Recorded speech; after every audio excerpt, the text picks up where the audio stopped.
few weeks ago, I reluctantly but finally got rid of the very first vehicle I ever owned, my '06 Honda Pilot named Roger. And yes, he had a name, which retroactively feels a little creepy and My Strange Addiction-esque, but I'll always hold a lot of affection in my heart for that car, and yes, his name was Roger. So this car was riddled with issues, including extreme rust on the rear chassis that made it fail the state inspection. There was a 1.5 foot long crack on the right side of the windshield, a huge dent in my driver's side wheel well from when the tire fell off while driving. There was just so many issues. By the end, I also felt like I may have been being poisoned by the exhaust, and it just was an unhealthy vehicle to be in, unsafe, and honestly was pretty much illegal.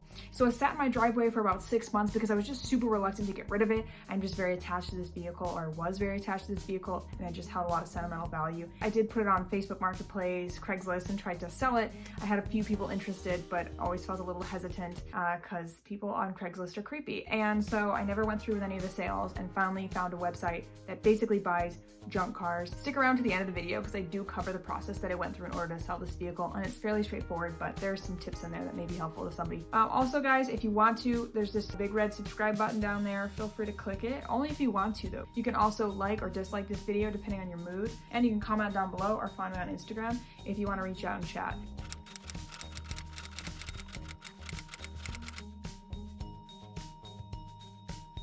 Well, I think I am fighting Father Time here because the tow guy is on his way and should be here in the next like hour or so.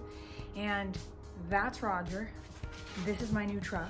And I told them that Roger starts and runs, which is kind of a lie. Roger will start after you jump him, and then I'm going to have to see if he even moves after that.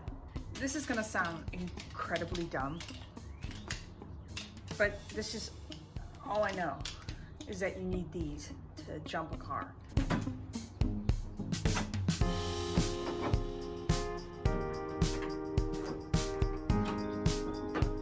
So I was being 100% honest with you when I said I don't really know how to jump a car, so I had to look up a YouTube video on how to do it. It looks like we're good to go. We gotta wait 2 minutes for the truck to charge the Pilot, and then we'll go from there. We'll see if we can get started. I'm gonna be completely honest with you all. I didn't have success starting the car, as you probably can sense from the fact that it is 150 degrees in here. So I don't know what's wrong. My skill is probably the problem, and my inability to jump, which is a serious issue we probably need to remedy.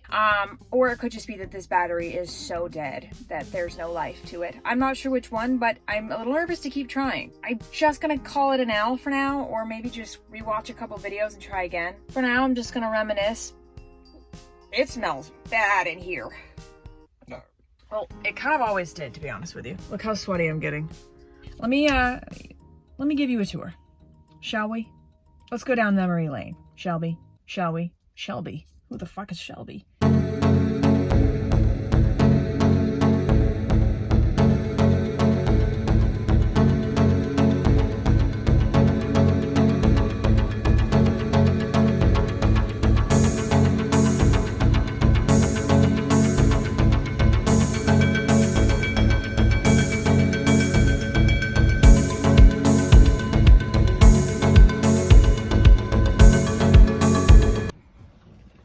I don't really know what to say. A part of me wants to turn them away and be like, no, I'm gonna keep it forever, and I'm gonna drag it with me everywhere I go for no reason other than the fact that there's this painful familiarity and this gut-wrenching nostalgia. Still smells bad.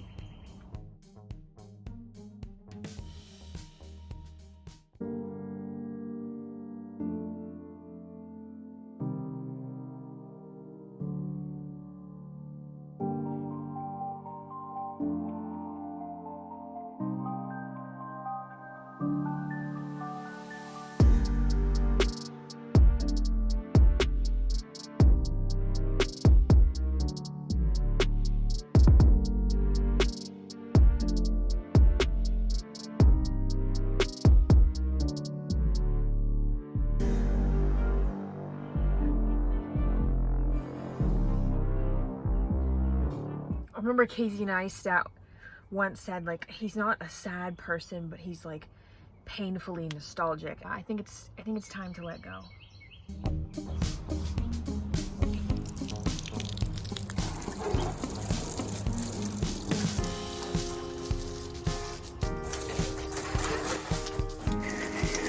So, a slight change of plans. It has been hours.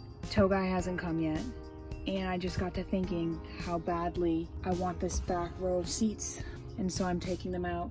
How badass if I can go my whole entire life with a couch made out of the back seat. The tow truck has been non-existent all day, which gave me the brilliant idea to take out the back row of seats and repurpose them into a couch. Oh dear.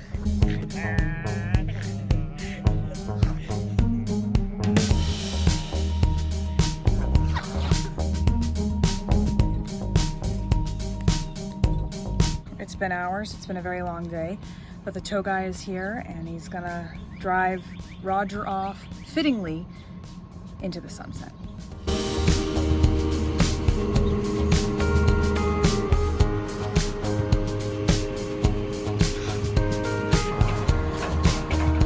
Bye, Roger.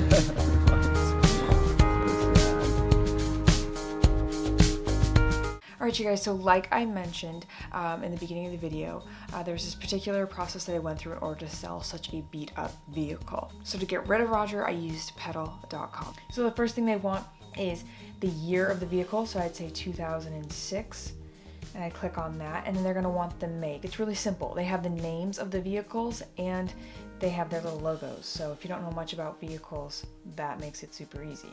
Then they want to know which type. Obviously it is a Pilot, and I knew it was the EX. I have a clean title, and then you have to answer a few questions about the vehicle itself. So they want to know the condition the vehicle's in, which more on that in a second. So all the wheels are mounted, tires were inflated. I said it starts and drives, which is a little bit of a lie. There's about 209,000 miles on it. And then it asked about all body panels, doors, bumpers, hoods are properly intact and attached. So that was the case as well. Then it asked about body damage, which this vehicle had some severe body damage in the driver's side wheel well. Obviously, the whole bumper, the chassis, that structural part of the vehicle was completely dead to the world. So yeah, I had to say like it has exterior damage larger than a baseball. And then I had to tell it where the damage was, so the driver's side front and the 2 places in the rear. Then it asked if it had any mirror damage, glass damage, or light damage. Roger had a huge crack in the glass, so I had to say that there were some indication of that. It was only on the passenger front side, super easy. Then it asked about interior parts, seats, airbags, radios, properly intact and attached. Guys, this is where I took a risk. I had originally said yes. First of all, that the car starts and it runs. Then I also said all the interior parts, like the seats, were intact. That's because I never had intention in the beginning of removing the back seats and making a couch and keeping them for myself. I also had all the intention of the world in jumping the car and proving that it started and drove. With the way the day turned out, I couldn't get the car to start or drive, and I ended up taking the back seat out. But I originally said everything was intact. There obviously was no flood or fire damage, and then they generated a price. Today they'd be offering me $770. I sold it for more than that. Glad I sold it when I did. So here's the deal. When the guy came to pick it up, I told him, look man, I can't get it to start, I can't get it to run, and I took the back seats out. All things I didn't indicate when I kind of got the price for this, and you guys are here with a check. He said, I don't give a shit. This is a refurbished auction, they can deal with it when they get it. That was his answer to me. I was guilt-free and took the check for the original amount that Pedal offered. Super easy. You sell it instantly, and then basically someone gets in contact with you about a pickup time. As long as you have the title there, all they do is they make you sign the title to swap it over, then they fill out the check and sign the check, and that's it. It's as simple as that. Super easy process. It worked really well for me. Thank you so much for watching. Guys, if you want to, feel free to subscribe. I'll see you in the next video, guys. Thanks for watching. Peace.